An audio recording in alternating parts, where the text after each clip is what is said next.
Okay, hello everyone. Okay, so the next program in chapter 5 is Retail Price Calculator. All right. So write a program that asks the user to enter an item's wholesale cost and its markup percentage. It should then display the item's retail price. For example, if an item's wholesale cost is $5 and its markup percentage is 100%, then the item's retail price is $10. If an item's wholesale cost is $5 and its markup percentage is 50%, then the item's retail price is $7.50. Okay. The program should have a method named calculateRetail that receives the wholesale cost and the markup percentage as arguments and returns the retail price of the item. Okay, so basically we have to create a calculateRetail method which is going to accept a retail price and it's going to accept a wholesale cost. Okay, not a retail price. It's going to accept a wholesale cost and markup percentage, and it's going to return the retail price. So it's given us an example here how it got this or these numbers. So let's pull up a calculator here. All right. So if an item's wholesale cost is $5 and its markup percentage is 100%. then the item's retail price is $10. So let's see how they got this $10, right? So 100% of $5, right? If you calculate, we know 100% of $5 is $5. So but let's go ahead and just calculate it. So 100% is the same as 100 divided by 100. 100%, okay, off you can read it as times $5, 5.00, and it's equal to 5. Okay, 5. So 100% of $5 is $5, and then you add $5 to the original wholesale cost, so plus 5, which gives us $10, right? Same thing for this one. The original wholesale cost is $5, and its markup percentage is 50%. So let's calculate 50% of the wholesale cost, right? So 50% is the same as 50 divided by 100. Off, you can read it off as a multiplication sign. So 50% of $5, 5.00, gives us 2.5, and we can add this 2.5 to the original wholesale cost, which gives us $7.50, and that's how come they got these numbers. So that's how we're going to calculate the retail price.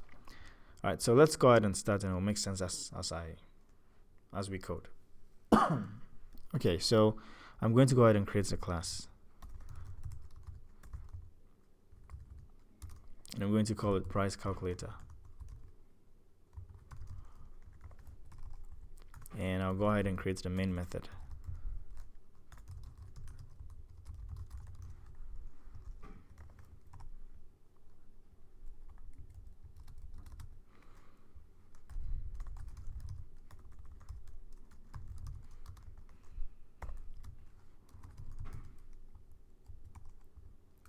Okay, so let's see. Write a program that asks the user to enter an item's wholesale cost and its markup percentage. So since we're going to be asking the user to enter an item's wholesale cost. Okay, since we're going to be asking the user, we are going to use one of Java's features for accepting user input. Okay, so we have a couple of options. We have the scanner class, or we have the JOptionPane class. Now for this one, I'm going to be using the JOptionPane class. I'm going to choose to use the JOptionPane class, although I can use the scanner class. Okay, I'm just choosing to. And to use the JOption class, we have to import it so that this program can have access to it. So I'm going to do that by typing import javax.util.JOptionPane. So by calling or by writing this import statement, we've imported the JOptionPane. So this program has access to it. Now with the JOptionPane, we don't have to declare an object. We can just go ahead and use it. Unlike the scanner class where we have to declare an object, with the JOptionPane, we don't have to declare an object necessarily. We can just go ahead and use it. All right. So we should write a program that asks the user to enter an item's wholesale cost and its markup percentage. So let's do that. Let's ask for let's ask for the item's wholesale cost and its markup percentage. Okay. Now the program didn't let's see. The program didn't specifically say we should create a method for asking for input, although we should because we're in chapter 5. But I'm going to stick with a question. The program said we should have a method named calculateRetail that receives the wholesale cost, and basically we should create this method. So I'm going to stick with just creating this method. If in future programs the program is specific and says create this method, create this method and write the program in a specific way, we can go ahead and create a method for that, but I just want to stick with this and not make it complex. We're going to mix it with regular code in main and calling a method in main as well. So for this program, we're just going to stick with instructions and create this method. For the rest, we're going to write it in main. Okay. In future programs, if I realize that in future programs, I'll mix it up. I'll mix it up by creating all methods for simple tasks, or just creating specific methods that the program asks for. Okay. So the first thing I'm going to do is ask the user to enter the item's wholesale cost. So I'm going to use the JOptionPane's show input dialog to ask for that. So the JOptionPane.show inputs dialog.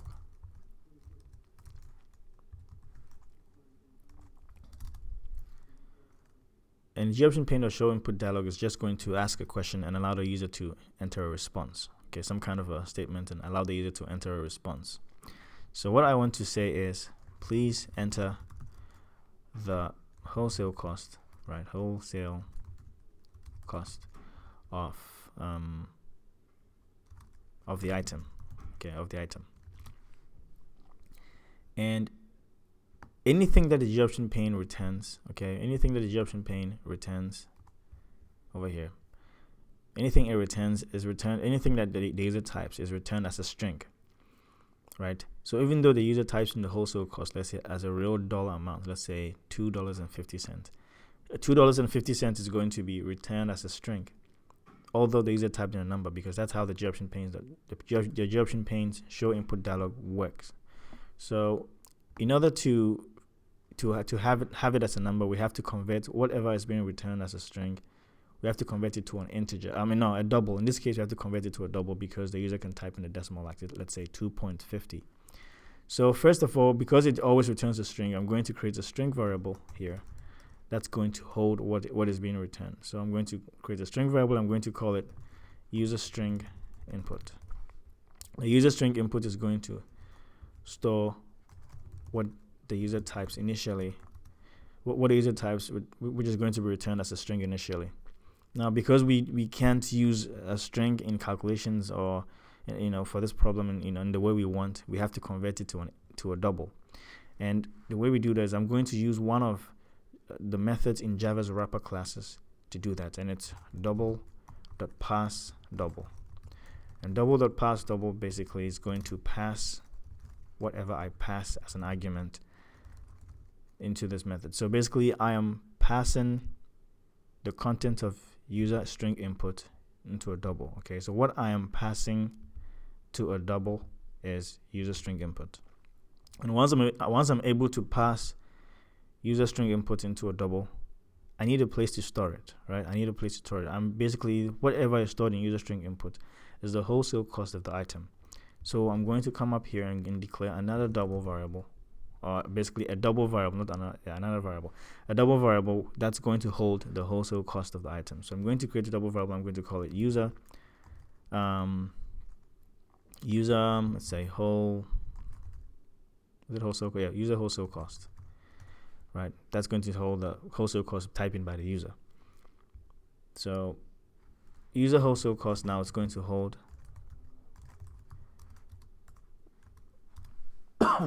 what the user has typed converted to a double, and it's going to store it in user wholesale cost. So now we'll have user wholesale cost stored here. Now we also need to ask for the markup percentage. I'm going to also do the same thing, use the same method to ask for that input. So I'm going to paste this and just change a few variables. Now, since everything that a user types, so first of all, let me change this to, please enter the markup percentage of the item. So markup percentage of the item. And initially, like I said, whatever the user types is going to be sent or returned as a string. So initially, we need to store it in user string input, and then convert whatever is stored in user string input to a double, right? And when we convert whatever is stored into whatever is stored in user string input into a double, that value is going to be the markup percentage. Now the user can type in 55%, which is an integer, or 55.5%, which is a double. So I'm just going to be safe and declare that markup percentage as a double.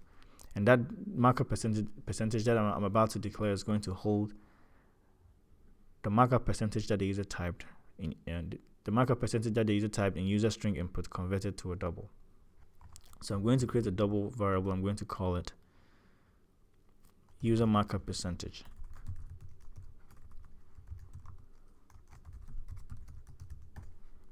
And user markup percentage is going to hold the content, or what the user typed in user string input over here, in this case, converted to a double. So user markup percentage. Okay, so by the time this program runs, we will have user wholesale cost and we will have the user markup percentage. Now the program said over here that it should display the item's retail price, and it's given us how to basically find it. Basically, an example of the figures we should be expecting.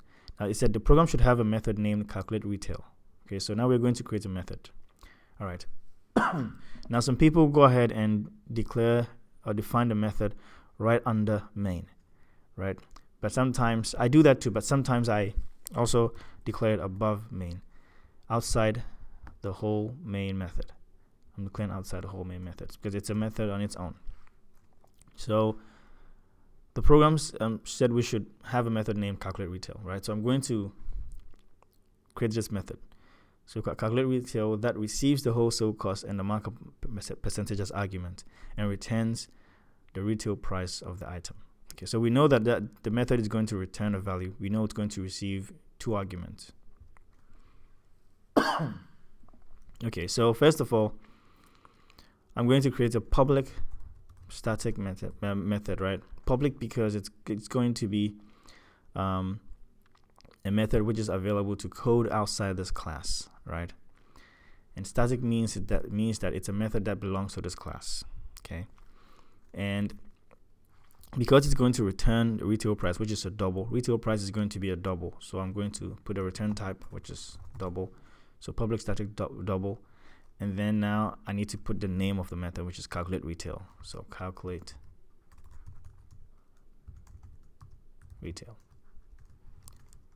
Don't worry too much about public static. That's what the book, the book actually, when in future chapters of the book, it explains it in future detail. But if you already understand it, that's great. But for now, all we have to know is that public means that the class is available to code outside. Sorry, it means that this method is available to code outside this class, and then the static means that this method, okay, belongs to this class. Okay, this method belongs to this class. All right, so public static double is going to return a double. The name is calculateRetail. So again, in future chapters talk more about this. But for this chapter, that's all that's all Tony Gaddis, the author of the book, explained about public and static. But in future chapters, we'll learn more about it. If you already know, that's great. All right. So it's going to return a double. The name of the method is calculateRetail. It's going to receive into two arguments, right? So it's going to receive the wholesale cost and the markup percentage. So let's create parameters for those variables. Say some kind of placeholders for those variables. So it's going to receive a wholesale cost. So wholesale cost is going to be a double, right? So I'm going to create define the first parameter, which is going to be a double called wholesale cost. I'm going to call it wholesale cost given because it's going to be the wholesale cost that's passed into this method. The second argument we're going to receive is the markup percentage. Okay. So it's also going to be a double because the user can type in 50.5 as the markup percentage. Okay, so I'm going to create a double, define a double variable called markup percentage given. Markup percentage given here. Oops. Markup percentage given like this. Okay, so it's going to take in the wholesale cost given, the markup percentage given. And it says over here that it should return the retail price of the item. So like I said, like with the calculation we did on the calculator over here, we're going to use that same ideology or that same logic to calculate the retail price and then return it. So I'm going to go ahead and create a variable over here. So let's see. I'm going to create a variable, a double variable in the method, and I'm going to call it retail price. And then now we have to calculate the retail price.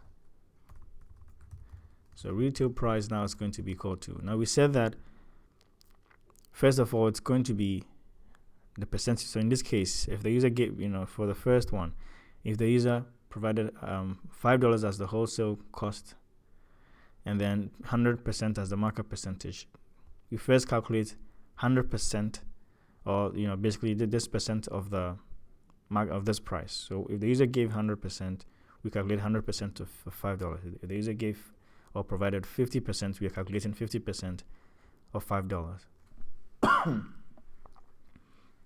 Sorry about that.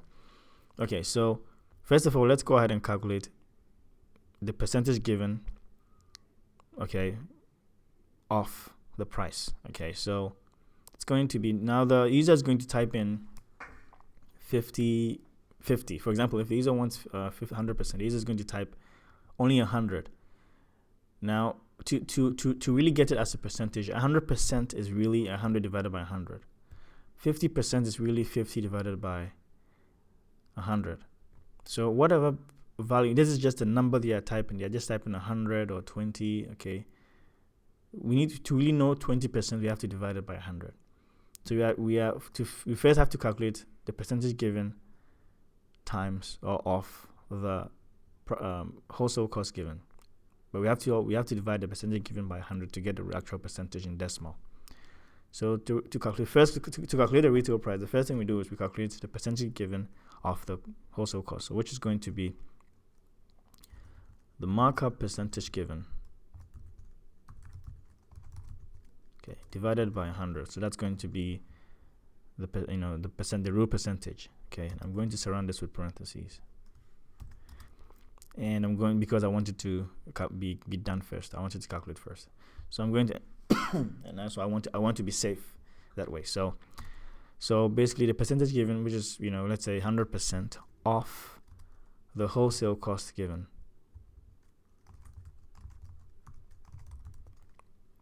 and I'm going to surround all of that with parentheses. So basically I'm surrounding all of this calculation here with parentheses. Once I've calculated the percentage given of the price of the wholesale cost given, I'm going to add that to the original wholesale cost given, because remember we're calculating 100% of, in this case we're calculating 100% of 50% of $5 and adding that to the original wholesale cost of $5. So over here we've calculated the percentage given we calculated the percentage given of the wholesale cost and adding that to the original wholesale cost. So plus wholesale cost given.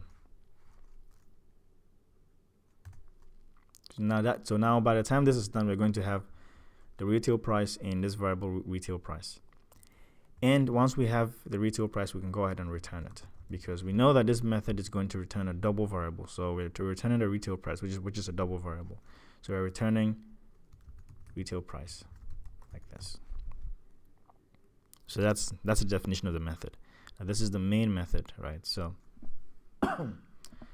all right, again, you can basically define this method below the main method, outside the main method, below it, okay, and it's still going to work. It's going to be available to your programmer. Okay, so now let's see over here. All right, let me just close this a little bit just so I hope it's not confusing.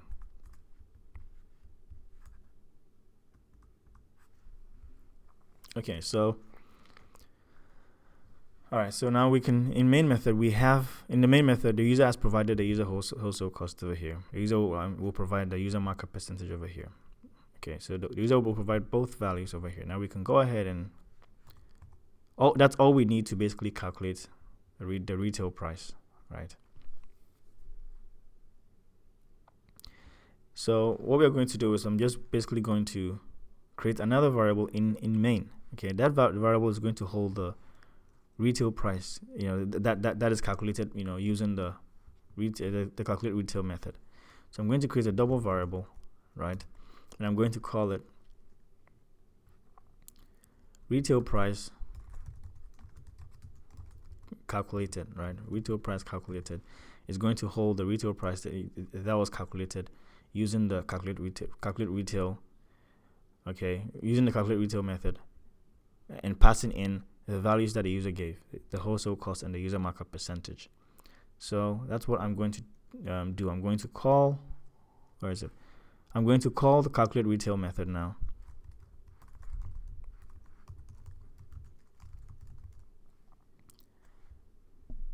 And the calculate retail method, I know that it accepts 2 arguments. I know the first thing it accepts is the wholesale cost given. And the wholesale cost by the user is in user wholesale cost, okay, stored in user wholesale cost. So I can use a user wholesale cost over here. And the second thing this method accepts is the markup percentage. So now the markup percentage I was given by the user is stored in the user markup percentage. So I can just basically send that to the method. So this, I didn't type this well. Calculate retail. Okay. The name has to match this exactly. Okay, so now this method, method call over here now is basically going to calculate and return the retail price.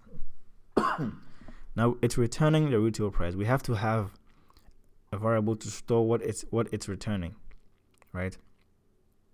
It's returning it.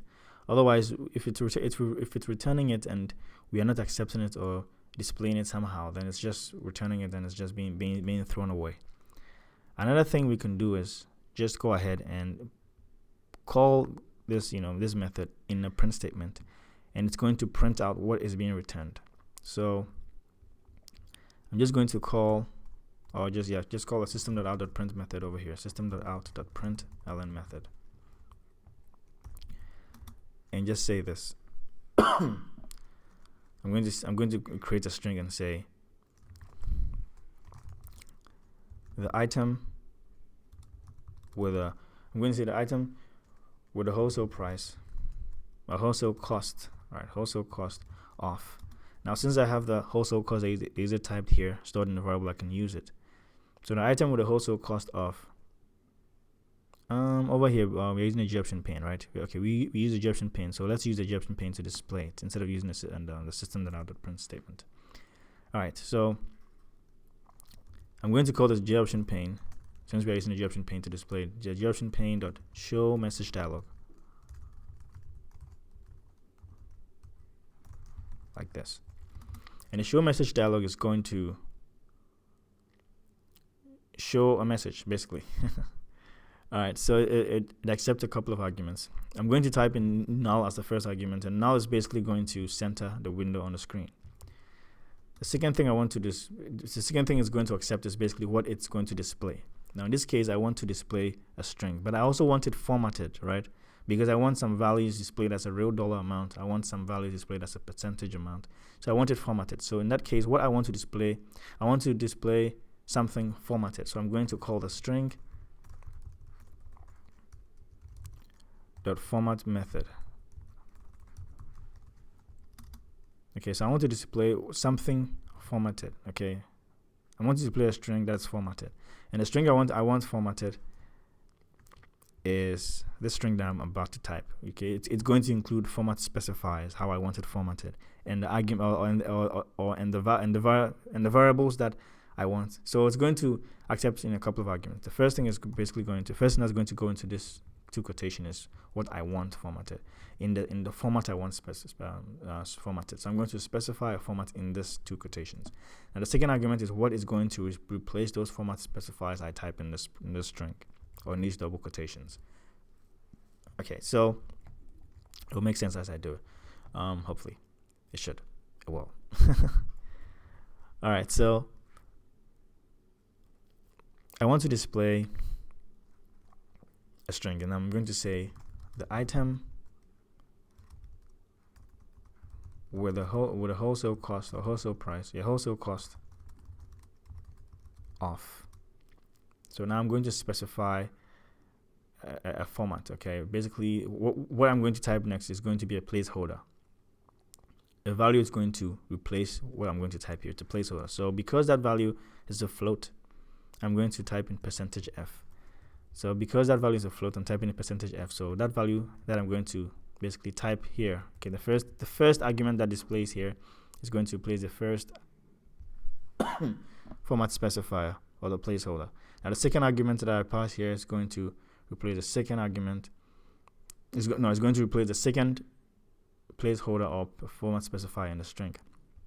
Now this is the first format specifier or the first placeholder. So the item with a wholesale cost of %f because that value is going to be a float.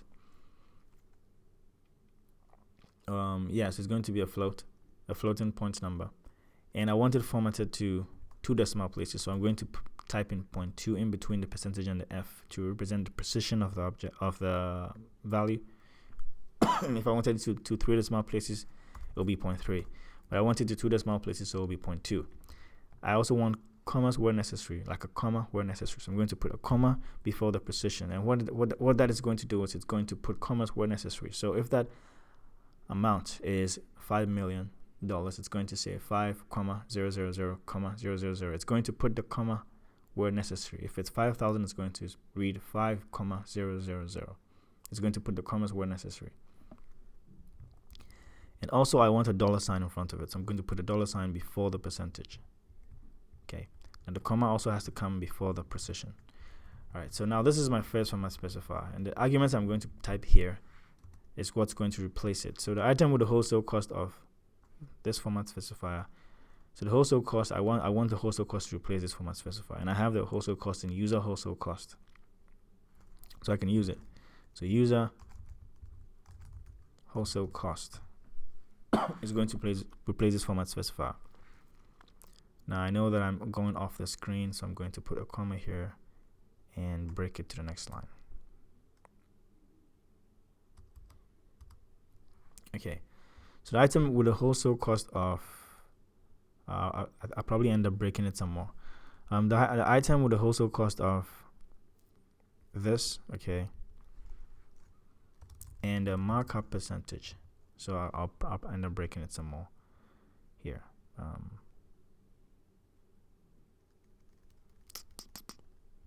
Don't worry. Let me just type it and I'll break it. I'll break it after I'm done. So I'll break it somewhere here. The item with the wholesale cost of this and a markup percentage. I'll break it here.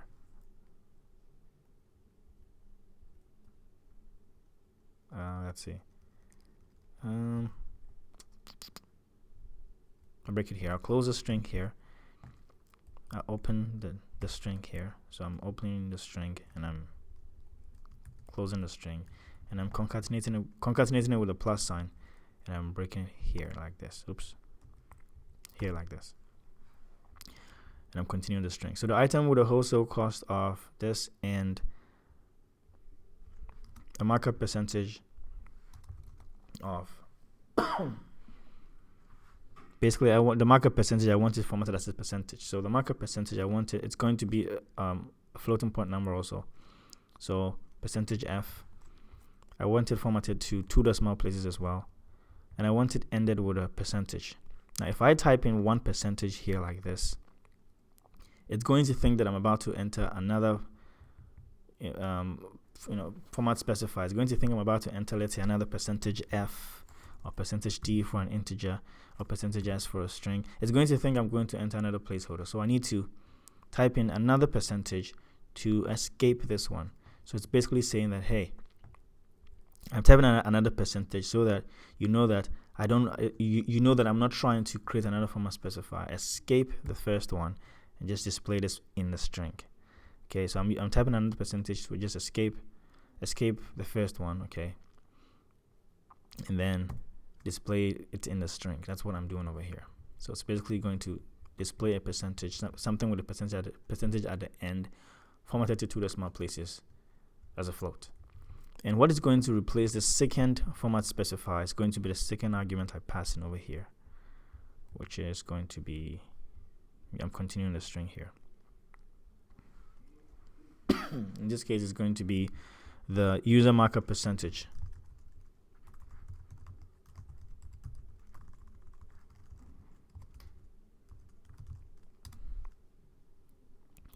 The way I'm formatting this is, the way I'm breaking the lines, it's a bit funny, but it still works.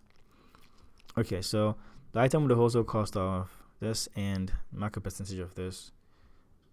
Okay, now let's continue. Has a retail. I want to keep this in line. So has a retail. Let's just break this here again. So I'm going to say it has a retail price.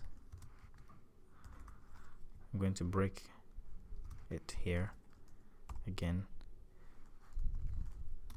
Has a retail price of.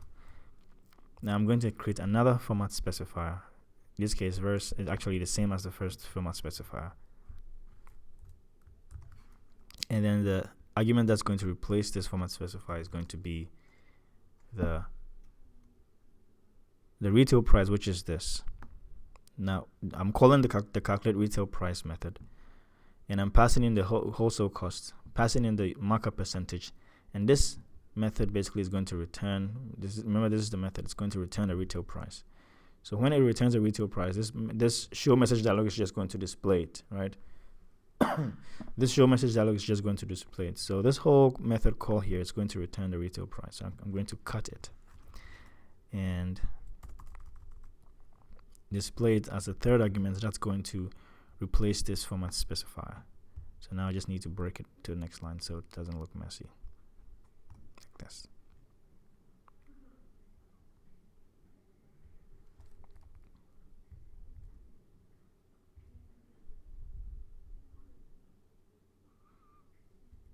So that's the show message dialog. That's for the calculate retail. That's the string format, and that's the calculate retail. Okay. So now that should work.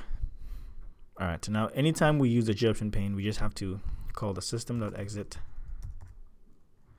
method and pass in 0. I mean, you can I'm passing in 0. I'm passing in 0, but yeah, you can. Basically, you pass in 0. Okay. And what it does is the system.exit is going to terminate the extra thread, okay, that is caused by the JOptionPane, or caused from the, or that is started from by the JOptionPane. And I'm passing in 0 as an argument. And then later on, I can test to see if 0 was returned as a value. Okay, so if 0 was returned, I can test it.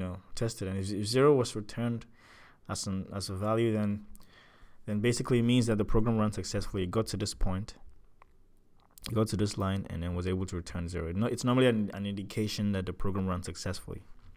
Okay, so now let's save this file and see what happens.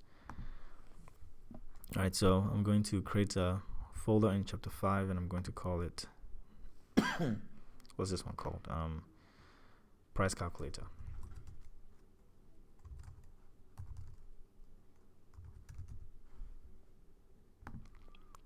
And I'll save price I like to save this with capital letters. All right, so I'll do that. Price calculator. Actually, I like to do that. I've been doing that since. I don't know why I save it with a small letter. I guess I was trying to follow Camel Case in here too. I'm still following Camel Case in, but I like to. I've been creating all of them with capital letters. So I'll save this. It's going to complain, I know, because the name of the file has to be the same as the name of the class. And because this is a capital P and this is a small p, it's going to complain. So I'm going to save this, and it's complaining. Oops. It says javax.util does not exist, and I don't know. I guess I got it confused with the scanner class. This is supposed to be javax.swing. If you're using the JOptionPane, it's javax.swing and not javax.util. Okay, so javax.swing.JOptionPane. I don't know why I typed in util. I guess I got it confused with the scanner. All right, so this is swing. I'm going to compile it, and like I said, it's going to complain because the name of the file does not match the name of the class. So I'm going to change this to capital P so that it matches the name of the file, and compile this, and now it works. Now let's run it and see what happens. So it's going to ask us to enter the wholesale cost of the item. Now the wholesale cost, I'm just going to use the question. What was sorry, let me just take this down. It's here. If the wholesale cost is $5, I'm going to enter 5 and hit OK. Now it says, please enter the markup percentage of the item. Now, if the markup percentage is 100%, I'm expecting $10. I'm going to type in 100 and hit OK. And now it says, yeah, that's fine. I thought this was a funny value, but it's fine. Yeah, the item with a wholesale cost of $5 and a markup percentage of 100%. Okay, now I'm putting this 0.00 just simply because someone can decide to enter 55.5 or something. I'll try that in the next trial. So the item with a wholesale cost of $5 and a markup percentage of 100% has a retail price of $10, and it's correct over here. Let's try the second one, which is $5 and a markup percentage of 50%. So the item has retail cost of $5 and a markup percentage of 50%. We should expect $7.50. Okay, so the item with a wholesale cost of $5 and a markup percentage of 50% has a retail price of $7.50. So it's working. Now the reason why I formatted that to 2 decimal places is because I just wanted to be flexible. I wanted to be able to accept. I wanted to be able to display. For example, if the user types in $5 and a 25.5%, I just wanted to say the item with a wholesale cost of $5 and a markup percentage of 25.50%, okay, has a retail price of $6.28. So yeah, that's why I did that. But you can design your program however you want it. You can just restrict it to just allowing the user to enter only integers, or basically whole integers, which is integers, right? Well, basically type in whole integers for the markup percentage if you want. But I made it flexible because it's possible the user can type in 25.50% or something. All right, so we're done. If you have any questions, please comment down below, and I'll do everything to respond to them. Thank you very much for watching. Take care of yourselves, and I'll see you next time with the next program. All right, bye-bye.